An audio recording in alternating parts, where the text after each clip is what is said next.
Well, folks, the show is in the books. Smackdown, April 30th, 2021. I gotta admit, guys, this was a fun, entertaining show. There was some setbacks I didn't like about the show. That was not good. Some of the matches were reruns. As usual, that's to be expected with WWE. That's what they do. Thank you, Vince McMahon. Thank you, Bruce. Bruce, you could always say something to Vince McMahon like, hey, don't you think the fans are getting a little bored of this shit?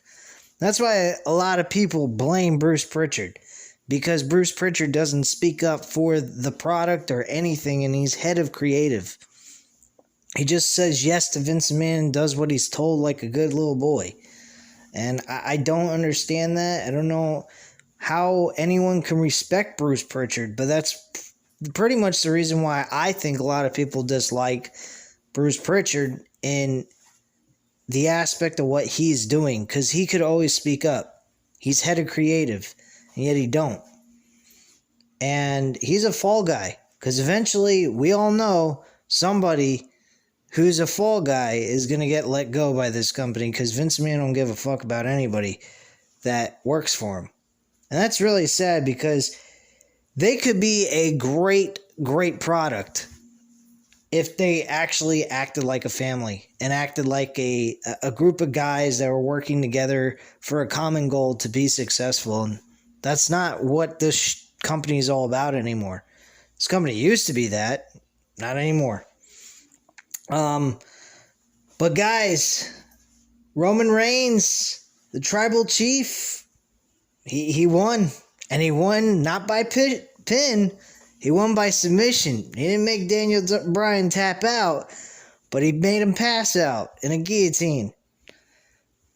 I gotta admit, folks, that's one hell of a fucking victory.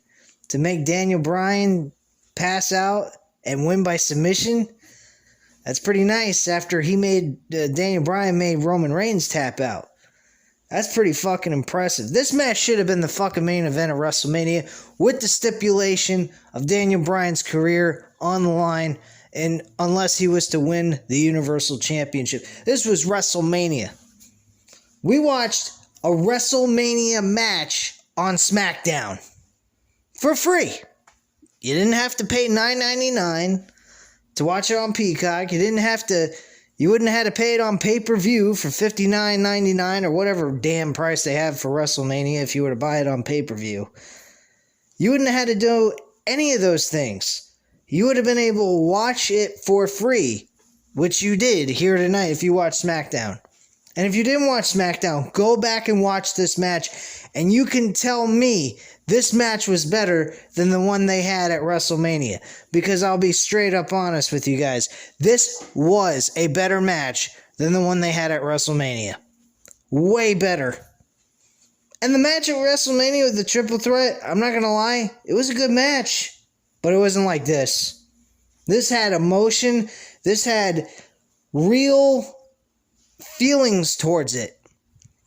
There was real stuff going on. This was Daniel Bryan's last opportunity and possibly his last match we'll ever see him perform in WWE. Because quite frankly, I think Daniel Bryan wants to be with his family from the news rumors that I've heard in the last couple of weeks since after WrestleMania. He may have depression problems for all we know. I don't know. But he is not into wrestling anymore. He's into his family, which is a good thing. I think it's time really for him to walk away from wrestling. He's done a lot of good things in it. He's got a lot of accomplishments. So, maybe it's time. Maybe it's time for him to stay gone and be gone. I don't know. I hope to see him back doing, part-time wrestling. That would be fine with me. He's got a family he should care about. So, part-time wrestling might be the best thing for him so he could still do what he likes to do and also obtain a relationship with his family. I think that would be the best medium for him to go. And I think if Vince McMahon at all cares about Daniel Bryan and he still wants to make money off of his in-ring work, I would give him what he wants. I'd say, you want to be with your family more often than not? Fine. How about we do this? We give you a Brock Lesnar schedule. You perform at the big four pay-per-views. We'll put you in some big matches, and we'll have you have a couple of dates to work on, and that's it. And you show up every couple of weeks to perform, that's all. You get like a promo here with a big name or something like that. You either put them over, or I help build you up so that maybe you can get a title run and do something like that. That's what I'd do if I was in Vince McMahon's position. I would give this man the opportunity to still be with his family, but still work for me, so that both parties are happy and there's no issues. But I wouldn't let him go at the slightest unless he's fully, truly tired of wrestling. If that is the case, then yeah, I would definitely say, well, then I appreciate all the hard work you did for me. Shake his hand and let him go off and do his own thing. That's the only thing I would recommend in a business sense with Daniel Bryan, is meet him halfway. Give him the opportunity to still hang out with his family, spend time with his kids, but still be an asset to the company as well. Because Daniel Bryan, in all aspect, I truly think he's lost that passion with wrestling, because he feels that if he's a full-time performer, he's not going to be able to be with his family and be with his kids. And I think that's the biggest problem he's having with wrestling. I think if you give him that Brock Lesnar treatment, he will love wrestling still and still be with his family. I think he's losing passion for wrestling because it's taking his life away from his own kids and his wife. And I think that's true. I think that's really how he's feeling in his own head. And I don't blame him, because he's got a wife that is taking care of two beautiful children by herself mostly. And I mean, if that's the case, I would imagine it is, because he's there every single week. So with that being said, I would imagine he probably is feeling bad. His wife is getting upset with being by herself with her kids, not having any help from her husband. And it's not like her husband don't care, but it's just the fact that he's not there. And I heard rumors going on in the news and rumors a year ago, during this pandemic portion, that he was getting fights with his wife because his wife didn't have him at home. She wanted to see him. That's why you guys did not see him perform for like, I think it was 3 or 4 months. He was off television until 2021 in January, when we were building up towards the Royal Rumble. Because he was getting a lot of marital problems and stuff. His wife was having fights with him. I mean, she even stated it. She said, we're having fights. We're not getting along. He's not happy. I'm not happy. We're both separated from each other all the time, and he's always performing. I'm here by myself with my kids. I mean, that's going to make any man depressed. That's going to make any man feel like, I got to choose wrestling or my family. Of course, he's going to take his fucking family. Any person that chooses this over their own family is a fucking self-centered prick. And not to mention, a very irresponsible motherfucker. And that's some things about Ric Flair I didn't like.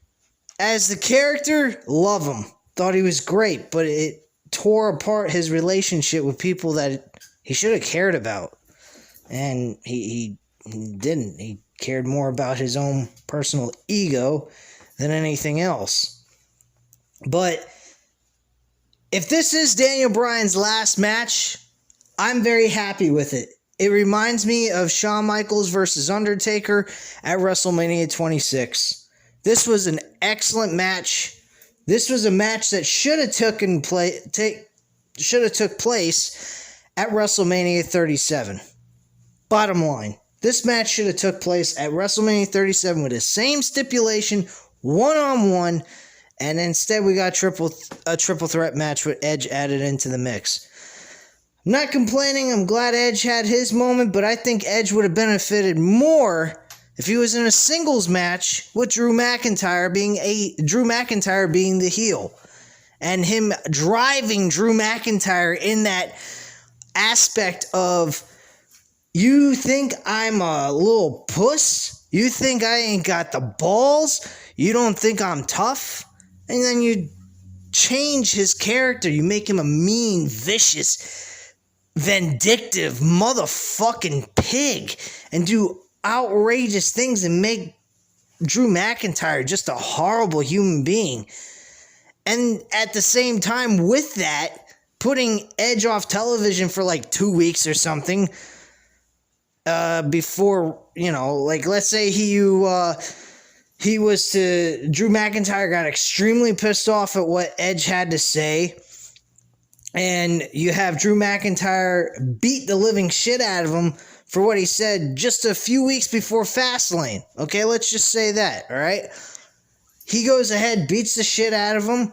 Edge comes back the night after Fastlane and then becomes the rated R superstar that we saw during that build towards WrestleMania with Daniel Bryan and Roman Reigns, and we got that same look. My goodness, I wouldn't give two flying fucks who won that match. That would be a perfect build. Build it off of Drew McIntyre being a fucking pussy. That's the reason why he lost the damn title. He was a softie. He was being all soft and all mushy and shit and caring about friendships. You're the world heavyweight champion. You're on the top of the fucking food chain. You don't give a shit about nobody. You care about one thing, staying on the top of the mountain, doing what Roman Reigns is doing. And instead, they made him lose the title and make him lose, and now he's in a triple threat match at Backlash with Braun Strowman. What a fucking joke. You don't make Drew McIntyre like that. Edge would have done so much good for Drew McIntyre and would have brought him to another level. And I don't care if you had Edge win the damn title, for all I give a shit. Or you make him lose the damn match altogether against Drew McIntyre on this night that they stated it's been 10 years to the day that he lost the World Heavyweight Championship, where he had to, you know, give it up. I would have been okay with that too. But that was not the case. And I could go on and on talking about this, but it ain't going to do any good. So, bottom line, the thing is that it is what it is. We at least got the one-on-one match that we should have had at WrestleMania with Daniel Bryan, Roman Reigns, which, again, was a fucking amazing match. Unfucking believable. Absolutely loved it. Thought it was great. Alright, so let's get right into it. The very first thing that we got was Bianca Belair. She was getting ready to cut a promo. She was interrupted by Dolph Ziggler and Bobby Roode, the Smackdown Tag Team Champions. We got a 6-man tag team matchup with Bianca Belair and the Street Profits versus Bayley and Dolph Ziggler and Bobby Roode. Bayley also got involved during this segment with the promo. She started laughing, thinking this is all just a joke. She snatches the microphone out of her hand, laughs in her face. Bianca Belair slaps her in the fucking mouth, and then Bayley just puts her to the ground and starts pile driving her hand into her head. And that's pretty much that. Really, to be honest with you, the whole thing with Bayley and Bianca, this has got no build going into Backlash. I don't really like that. They deserve a good build.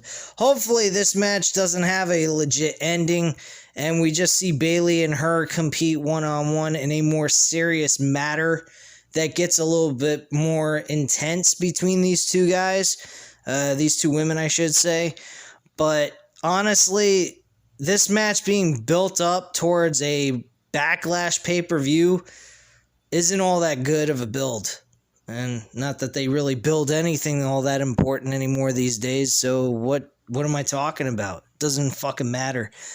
But we get the 6-man tag team matchup.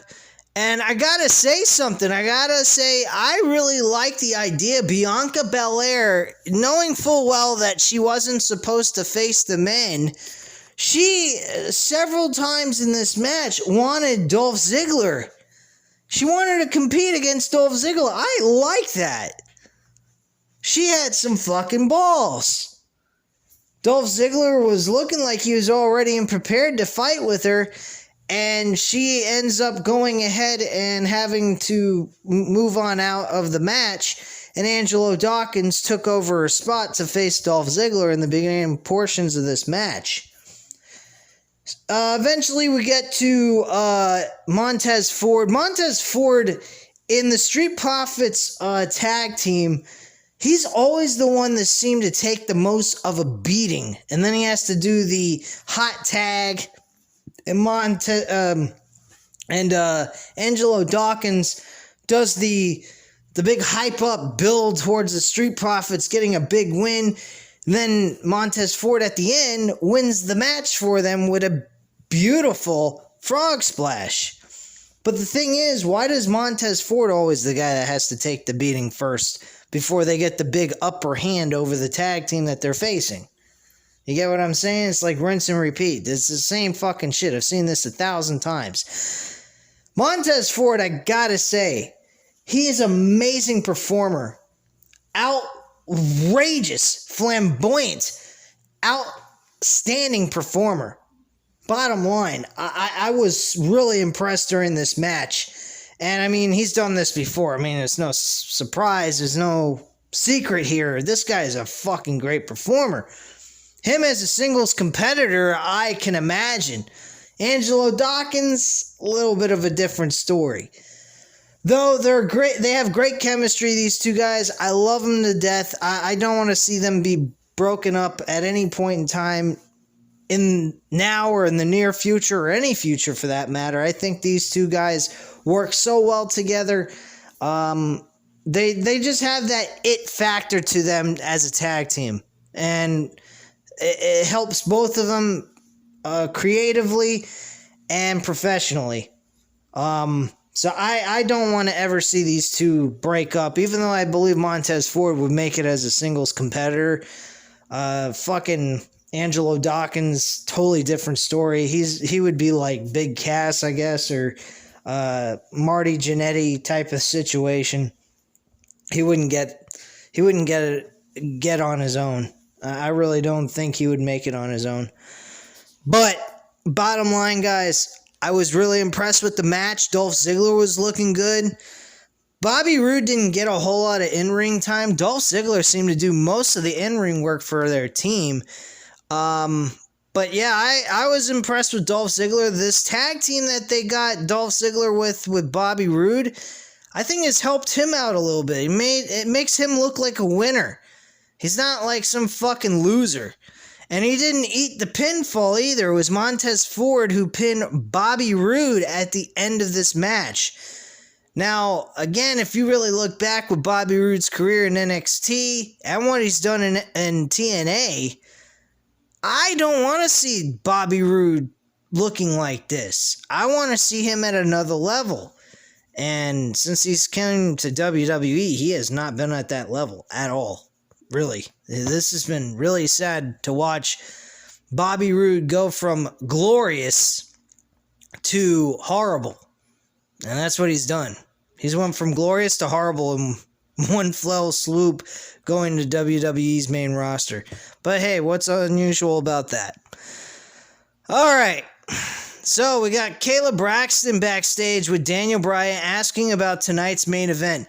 He's at peace with the stipulation and is excited. I can imagine why. He wants to go home and be with his wife and kids. That's probably why he's okay with this idea. Most definitely. I wouldn't mind it either.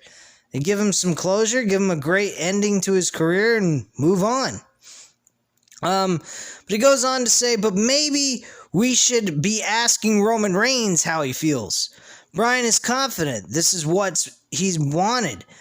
Reigns one-on-one, and he's confident he will make Reigns tap out again, which he didn't even come close. Reigns, he was put in all kinds of situations during this match. I mean, submission hold after submission hold for the yes lock, and he managed to fight his way out of it. It was beautiful. Roman Reigns never came close to tapping out, even though he was in severe pain. Bryan says when he does win the Universal title, the first title defense won't be Reigns' rematch, but the first title shot will be Cesaro. Well, that ain't taking place. Sorry, Cesaro, but you're a little fucked. Seth Rollins is back now, and he laughs at Daniel Bryan, saying he'll give the first title shot to Cesaro. Rollins goes on and predicts that Bryan will win tonight, but Cesaro won't get a title shot because he's not going to make it past next week. Pat says Rollins versus Cesaro looks on for the next week, and then we go to commercial break. From there, we get Natalya and Tamina versus Nia Jax and Shayna Baszler. Is there really anything to state about this? Did I even watch it, you may ask? Fuck no, I didn't watch this match. Are you fucking serious? I have this DVR recorded. I watched this by the time the fucking show ended, and I skipped this shit just to save myself some time. I didn't miss nothing. Natalya and Tamina win this matchup to gain a shot for the tag team titles. My God, what a terrible, terrible tag team. Everyone wants to talk about the men's tag team division. The women's tag team division is even worse. Put the titles in the garbage can, light that motherfucker on fire, and watch that bitch burn. Because this tag team division for the women's division is 10 times worse than the men, and the men ain't that much better either. That's pretty fucking bad. Shit. What a fucking joke. Shayna Baszler, she needs to go take a long, long vacation away from this fucking product, because all she keeps doing is looking worse and worse and worse, because this broad is getting nothing in return and getting nothing but a burial while she's on TV losing. She's doing worse than fucking Bryan. She's doing worse than Bray Wyatt, really, to be honest with you. And he's putting some fucking outrageous shit, but still, at the end of the day, he's always losing the big matches. We got a prediction from Booker T that he's picking Roman Reigns to win. They had spent the entire night discussing about who's gonna win the match. That was like fucking Cesaro UFO spin with Seth Rollins all over again. It's fucking nuts. So we get a throwback Smackdown, which was shown 100 times as well. My God, you think these people thought that people have amnesia watching this shit? We also get Shinsuke Nakamura making a prediction that it's gonna be Daniel Bryan to win tonight's main event, but he says if he loses, Nakamura will be waiting for Roman Reigns if he retains. That should be an interesting... I would love to see Shinsuke Nakamura versus Roman Reigns for the championship. But I don't think Nakamura is ever going to win the title from Roman Reigns. There ain't no fucking chance in hell. There ain't nobody on Roman Reigns' level right now. Which, by the way, that's mentioned by Miz. Miz says that nobody on that SmackDown roster is even near Roman Reigns at this point. And he doesn't predict anyone's going to beat him for that title. I was pretty impressive to come out of Miz's mouth. Kayla Braxton's backstage with Rey Mysterio and Dominic Mysterio. She asks about a possible SmackDown tag team title shot. They both talk about how nice it is being teamed together. And Rey says it's been actually the best thing he's ever done in his career. And he's accomplished a lot. But being with his son has... been one of the best things he's ever done in his career, especially if they were to win the tag team gold together, would be legendary in his career at this point. I have to agree. I think him and his son winning the tag team titles would be amazing. I would have loved it. I would have loved it even more if they would have done it at WrestleMania. That would have been a WrestleMania moment. Especially for Dominic Mysterio winning it with his father. But are we going to get that? No, we didn't get that. We didn't even see them at WrestleMania, period. That's a fucking joke and a half. Probably we'll get this at Backlash, which is WrestleMania Backlash. What a fucking joke. Alright, so Cole sends us to another vignette for an upcoming return of Aleister Black. Yet we keep getting promos. Just get the man on fucking television and let him show off his stuff. Not talk bullshit to us, which is what this was. Telling us a tale. Why don't you put him in front of a campfire and let him tell us a tale that's something dark and mysterious or some shit? Because that's what we were getting here. This is fucking stupid. He's continuing with the Tales of the Dark Father, book from last week, and reality is the name of this chapter. Black says people look at him and judge him, making assumptions. This is the true nature of now, and he's always lived in this reality. In high school, people like you littered the halls, so unaware, lost in concept of success and adoration that you'd been fed. The prom date, the right college, house with a picket fence. Imagine thinking any of this is real. You built a foundation of lies. He goes on about how his father never taught him about any of that others were caught up with. Never fed him lies. Father taught him the truth. Black believes people like the fans have been fed ideas of success that are just lies. Wow. Sounds a little like me. I don't believe in all the shit that normal, everyday people believe in. But to be quite frank with you, what the fuck are we getting nighttime stories by Aleister Black? Let's get some fucking in-ring action by this motherfucker and see him kick people's asses. Please. I don't want a story. I want an actual in-ring performer telling a story in the ring. Not in a fucking promo video. He goes on to say there's something horribly wrong with society and with you, meaning us as the fans. Black says he could help society and give them the keys to escape, but he will not do that. And that is all. Big whoop. Alright, so we get the next match on the card, the WWE Intercontinental Championship match with Big E and Apollo Crews. This match was better than WrestleMania match. Another Smackdown match that was better than WrestleMania. Unfortunately, it ended with a DQ. I can imagine this is going to take place at WrestleMania Backlash. Of course it will. It had a disqualification. We go backwards instead of going forward. Love it. After the match was over, with the disqualification, we had Kevin Owens come out there to save Big E, which these two were having conflict with one another. And instead he's coming out there to save him. Then Sami Zayn popped out of fucking nowhere with a haluva kick to Kevin Owens' face in the corner.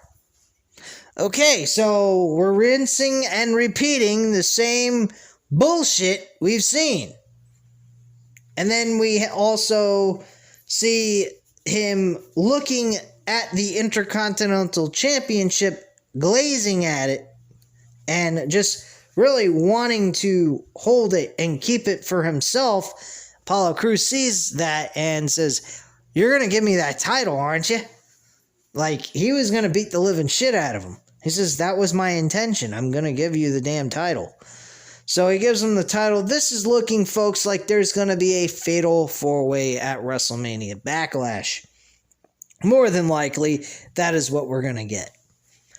Do I like the idea? Absolutely not. Do I prefer Apollo Crews versus Big E in a one-on-one match for the Intercontinental title with Commander, whatever his fucking name is, Estevez,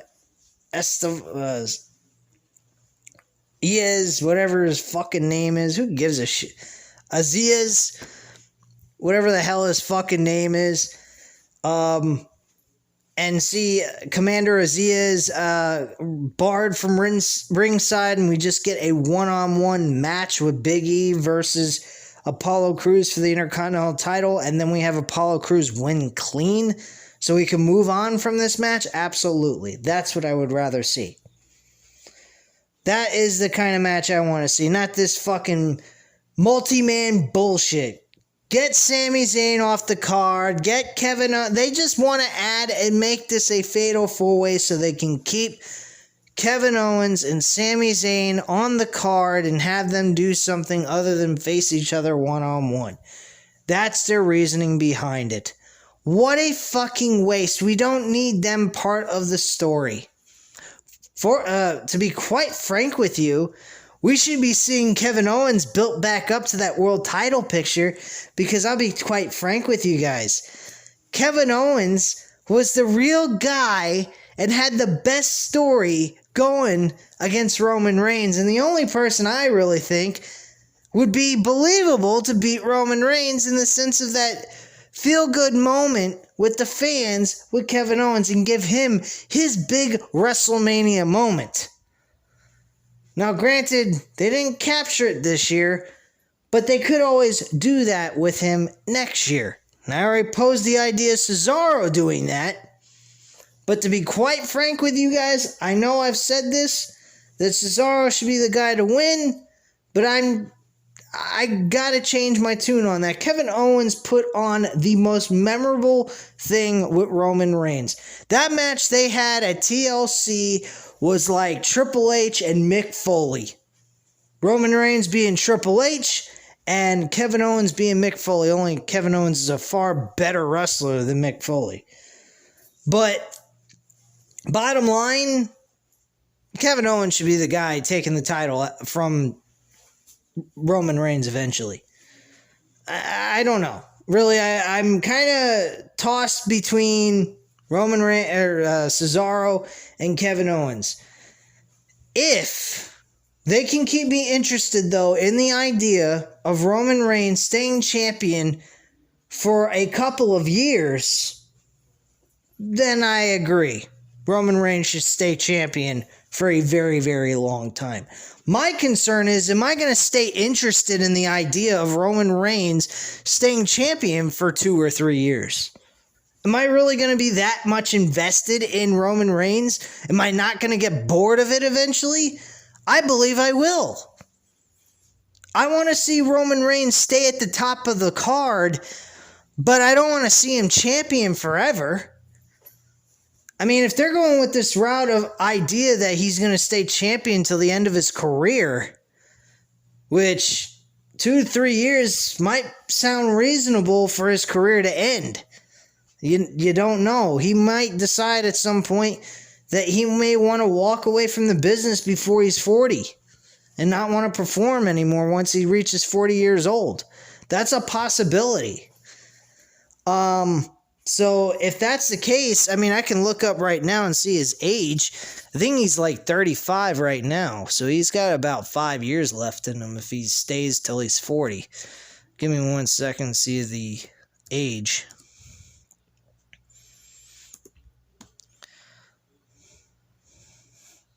Roman Reigns is 35 years old. So, I mean, if he's planning on retiring by the time he's 40, he's got about 5 years left in him, and that's about it. So he ain't got much time left in his career to be an in-ring performer if he's planning on retiring before he's 40. Or by the time he's 40. So, and I can imagine with dealing with leukemia and stuff, he's probably not going to want to wrestle for a very long time, especially past 40 years old. Because I think anyone with that kind of disease, you probably want to take a step back, do something else with your career, and just do something different. And I think acting would be a good role for him. You know, cut off the long hair unless he's going to do... I mean, he looks okay with long hair, I think. But I think he would look kind of interesting with short hair. I wonder how he would look. But not really that matters anyway. I'm fucking straight, not gay here. That came out so fucking wrong, guys. Anyway, so anyway, let's just discuss mainly about, I believe the next match after that was just the World Championship, because there was like 4 matches on this card, and that was all there was to it. Yep. So that was basically it. Then we had the main event. We did have a backstage segment with Paul Heyman. Paul Heyman, oh my God, Paul Heyman is a fucking genius when it comes to cutting promos. He listed off all the great accolades that Daniel Bryan did in his career. He went from being a nobody to a somebody. He overcame all kinds of obstacles. Was going to make it as an in-ring performer? Yes.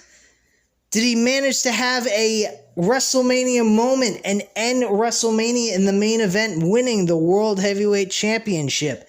Yes.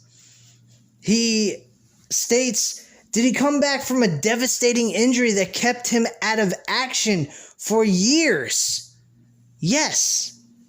Did he come back and stayed one of the best in-ring performances this company has ever seen? Yes. Does he have the potential of winning the World Heavyweight Championship from Roman Reigns? And he said, no. He went, yes, yes, yes, yes. And then he says, nope, he is not winning the World Heavyweight Championship from Roman Reigns.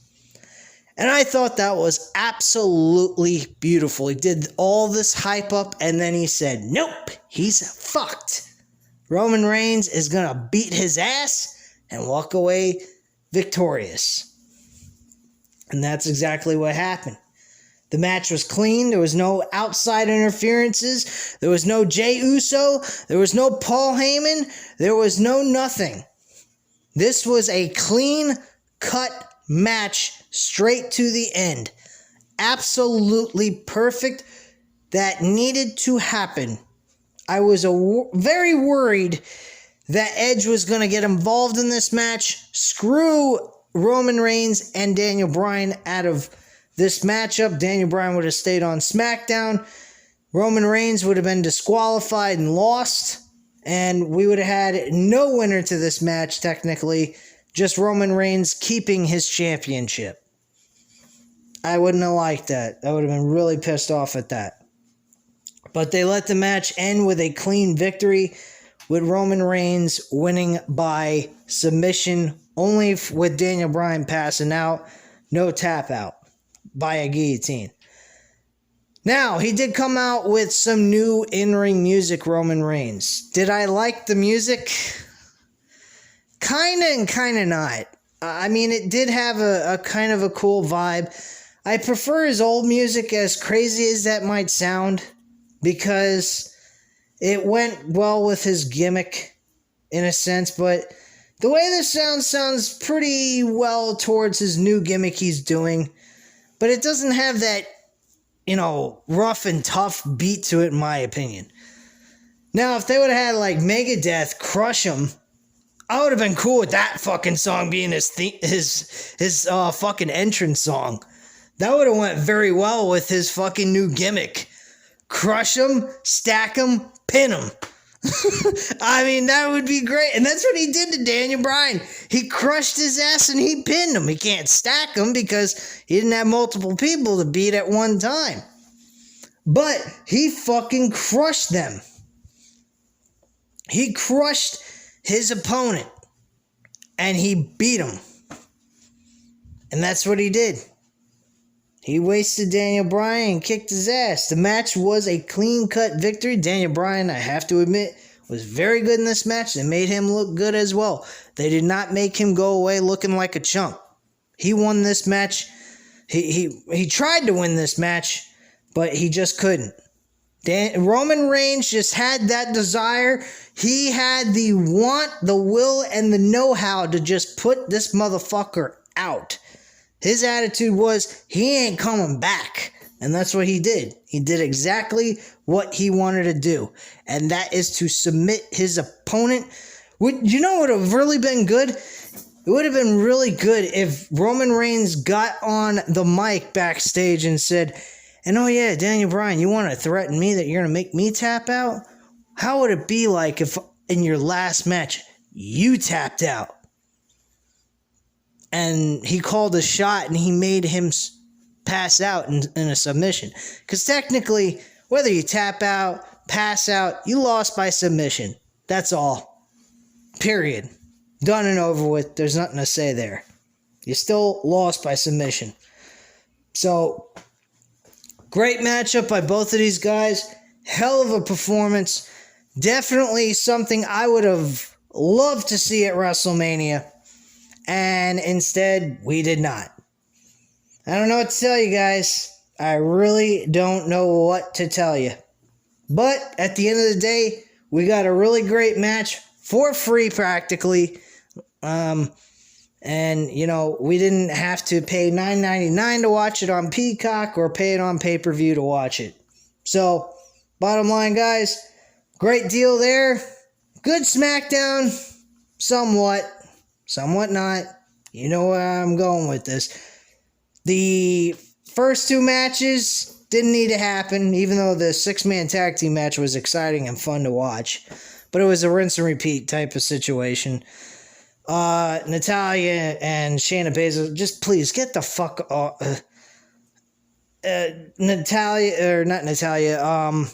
Jax and Shayna Baszler versus Tamina and Natalya. Please, just get the fuck off my TV. Take the title, both of those belts, put them in a trash can, light those bitches on fire. Please. Those tag team titles are more worthless than any tag team titles in the WWE. The women's tag team wrestling division is absolute shit. There is no tag team division in women's wrestling. In WWE, anyway. I mean, you got a better shot at making the men's tag team division succeed than you do in the women's. And men ain't doing much better, but they're somewhat a little bit better, especially on SmackDown. I got to admit, they got some good talent going on there. But they ain't got enough. That's the problem. So, that's all I have to say at this time, guys. You know what to do. Leave a comment down below on this video. I'll definitely get back to you on that. Hit the like button if you like the video. And subscribe to the channel if you're not already subscribed to the channel. And I appreciate you guys watching. Hope you enjoyed this video. And have a great night, guys. Bye.